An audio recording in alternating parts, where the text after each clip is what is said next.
Hello, and welcome to this week's podcast. It's sadly coming from home this week, not in school. I hope you've all had a good week.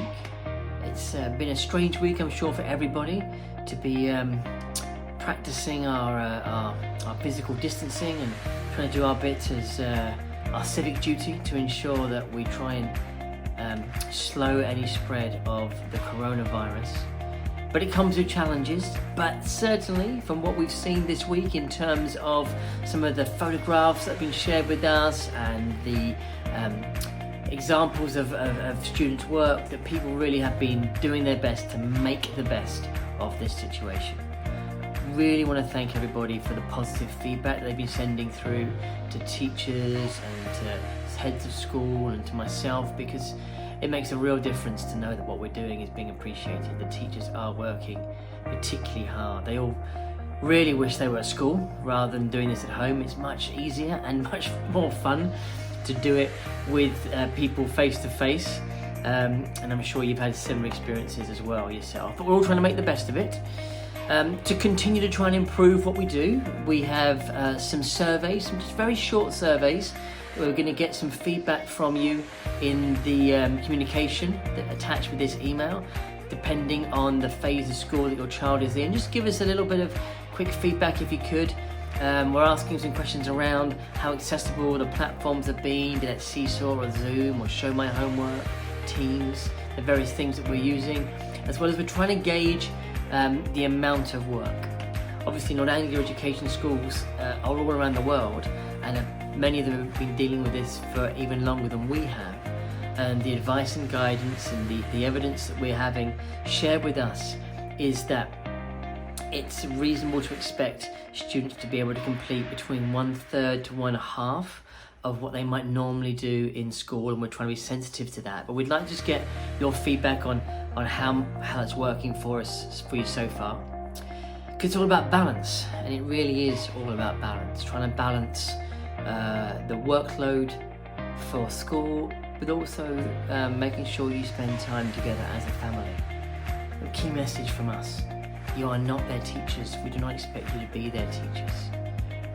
That's what their teachers are trying to do. They're trying to do that in their virtual school experience. Your role as parents is to encourage, is to guide and to help them to take ownership of it. The tasks and activities have been designed for students to be able to complete them independently in the vast majority of cases.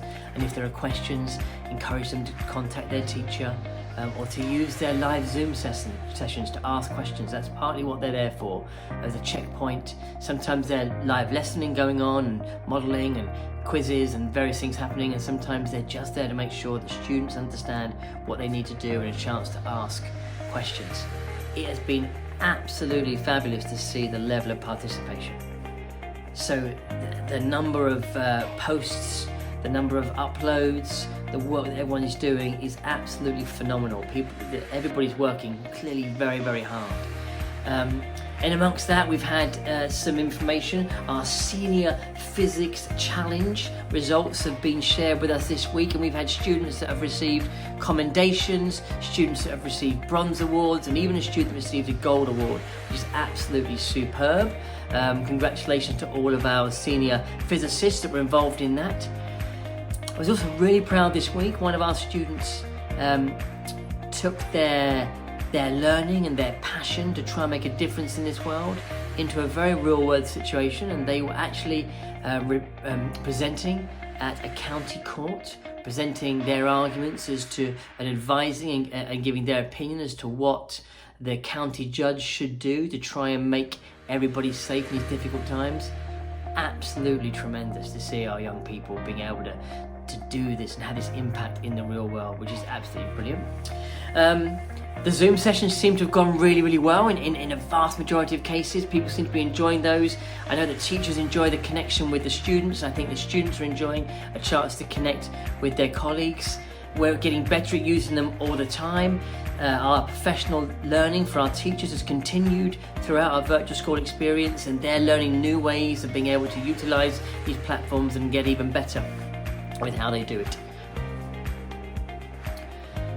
So the professional learning continues for teachers as much as it continues for our students, and I'm certain for our parents as well in this challenging times. But we're trying to keep our virtual school up and running as much as we possibly can. We've also had parent meetings this week. Our middle school parent advisory group met and were giving us some advice and guidance about the current situation, but also continuing to develop what they're doing in terms of supporting us moving forward, because this will end and we will all get back into school and be able to get back together again, hopefully soon. The house challenges have continued, and again, I would encourage you to take part in those house challenges. We had some information today from the International Baccalaureate Organisation, some clearer guidance on how our students' grades will be created for their IB diplomas and their IB career-related certificates as we approach the summer. So that was welcome. There's still work to be done there. We're still, there's still bits and pieces that we can try and do to provide that clarity, and we're still waiting on the exam boards to continue to support us with that, but definitely a big step forward in understanding how those grades will be generated. We're still waiting for information from the IGCSE examination bodies. We expect them to take a similar approach to the IB. But until we get clear information, we are continuing on making sure that all of our students are focused on their courses, making sure all of their coursework has been completed and is ready for upload should the examination boards wish us to upload it. So it's been a crazy week, but a good week. And I hope that you have really made the best of it. Please do try and make sure that you balance your time at work, you balance your time with your family. The weekend is coming up. Please take that time to spend time together and have a break from work. It's really important everybody rests and gets himself ready for another week of our virtual school experience next week. Until then, I think the messages remain the same. Please stay safe and stay connected to each other and connected to the school. Let us know how we can help. Don't be afraid to reach out to your children's teachers, to the heads of year and heads of subject, to the heads of school, to myself, if there's anything that we can do to support you through this time period. We appreciate how much everybody is pulling together as a team. Have a good weekend.